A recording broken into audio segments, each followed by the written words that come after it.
2 రోజుల క్రితం విజయవాడ నుండి వైజాగ్ రిటర్న్ వస్తున్నప్పుడు రాజమండ్రిలో ఉన్న మహాకాళేశ్వర టెంపుల్‌నైతే మేము దర్శనం చేసుకున్నాము. రెండవ ఉజ్జయినిగా పిలువబడే ఈ మహాకాళేశ్వర ఆలయం రాజమండ్రి గోదావరి నది ఒడ్డున గౌతమి ఘాట్‌లో ఉంది. దక్షిణాది రాష్ట్రాలలో ఇదే మొదటి మహాకాళేశ్వర ఆలయం. Rajahmundry rotary club charitable trust వాళ్ళు ఈ ఆలయాన్ని 2 ఎకరాల స్థలంలో నిర్మించారు. ఈ ఆలయం యొక్క నమూనా, నిర్మాణము, శిల్పకళ అయితే అద్భుతంగా ఉంది. ప్రధాన శివలింగం ఉన్న గర్భగుడి 109 అడుగుల ఎత్తులో ఉండి, 4 వైపులా 4 ద్వారాలను కలిగి ఉండి, అన్ని వైపుల నుంచి దర్శనం చేసుకునే వీలు ఉండడం మరొక విశేషం. ఈ ఆలయంలో 4 ఎత్తైన గాలిగోపురాలు, 4 ధ్వజస్తంభాలు, 4 నందులు, 4 విశాలమైన మండపాలు, 4 త్రిశూలాలు ఉన్నాయి. 4 బలిపీఠాలు కూడా. అంతేకాకుండా 64 ఉప ఆలయాలు ఉన్నాయి. ఈ ఉప ఆలయాలను దర్శించుకొని, ప్రధాన శివలింగాన్ని దర్శించుకునే వీలుగా గుడి నిర్మాణం జరిగింది. ప్రధాన శివలింగము, 4 నందులు, 4 బలిపీఠాలు తిరుమలలోను, అలాగే 64 ఉప ఆలయాలలోని దేవుడి విగ్రహాలను రాజస్థాన్‌లోని జైపూర్‌లోను తయారు చేయించారు. ప్రధాన గర్భగుడి వెలుపల ఈ విధంగా రకరకాల ఆలయాల నిర్మాణాలను నమూనాల రూపంలో ఉంచారు.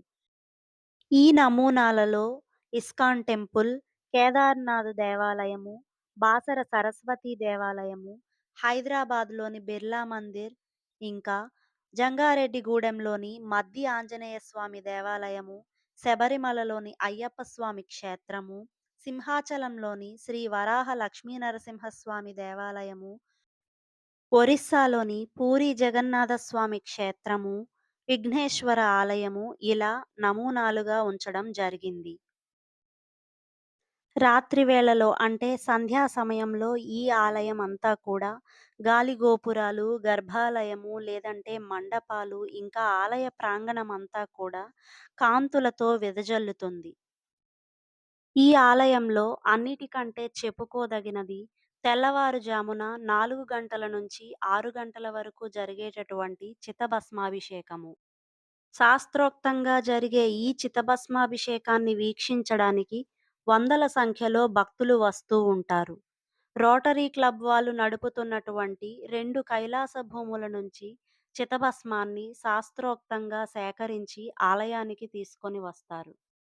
దేహం చాలించిన వారి చితాభస్మాన్ని తెల్లటి వస్త్రంలో మూటకట్టి లింగాకారంలో ఉన్నటువంటి మహాకాళేశ్వరుడికి అర్చకులు అభిషేకిస్తారు. దేహాన్ని విడిచిన ప్రతి ఒక్కరి ఆత్మ చితాభస్మాభిషేకంతో శాంతిస్తుందనేది భక్తుల నమ్మకం. ఉజ్జయినిలో అయితే చితాభస్మాభిషేకానికి పురుషులను మాత్రమే అనుమతిస్తారు. కానీ రాజమహేంద్రవరంలో చితాభస్మాభిషేకానికి మహిళలకు కూడా అనుమతి ఉంది. రాజమహేంద్రవరం ఖ్యాతి దేశం నలుమూలలా విస్తరించాలనే ఈ ఆలయ నిర్మాణాన్ని చేపట్టినట్టు రోటరీ క్లబ్ వారు చెబుతున్నారు.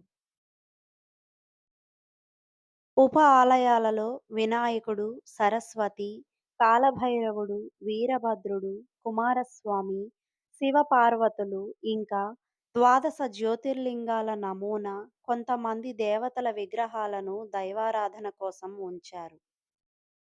ఆలయ ప్రాంగణం మధ్యలో ప్రధాన శివలింగానికి ఎదురుగా ఉన్నటువంటి మండపంలో ఈశ్వరుడు, నందులు, అలాగే నందీశ్వర అభిషేకాన్ని ప్రదోషకాలంలో జరిపేందుకు వీలుగా శివలింగము, నంది ఒకే చోట ప్రతిష్ఠించబడ్డాయి.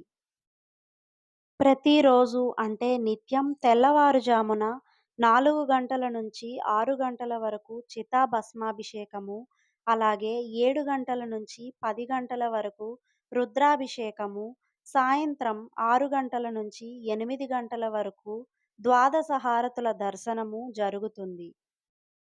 ప్రతి సోమవారం సాయంత్రం శివపార్వతుల పల్లకి సేవ, అలాగే ప్రదోషకాలంలో నందీశ్వర అభిషేకము, శనిత్రయోదశి నాడు నవగ్రహాల ఆరాధన జరుగుతుంది. నాగేంద్రహారాయ త్రిలోచనాయ భస్మాంగరాగాయ మహేశ్వరాయ నిత్యాయ శుద్ధాయ దిగంబరాయ తస్మై నకారాయ నమః శివాయ అనే వేద మంత్రాలతో నిత్యం ఈ ఆలయం ధ్వనిస్తూ ఉంటుంది. ఈ ఆలయ దర్శనం నాకు ఎంతో ఆధ్యాత్మిక ప్రశాంతతను చేకూర్చింది. మరి ఈ ఆలయాన్ని మీరు దర్శించుకున్నట్లయితే మీకేమనిపించిందో కామెంట్ చేయండి. అలాగే వీడియో గనక మీకు నచ్చినట్లయితే లైక్ చేయండి, షేర్ చేయండి, కామెంట్ చేయండి. నా ఛానల్ని మొదటిసారిగా చూస్తున్నవారు ప్లీజ్ సబ్స్క్రైబ్. ఓం మహాకాళేశ్వరాయ నమః.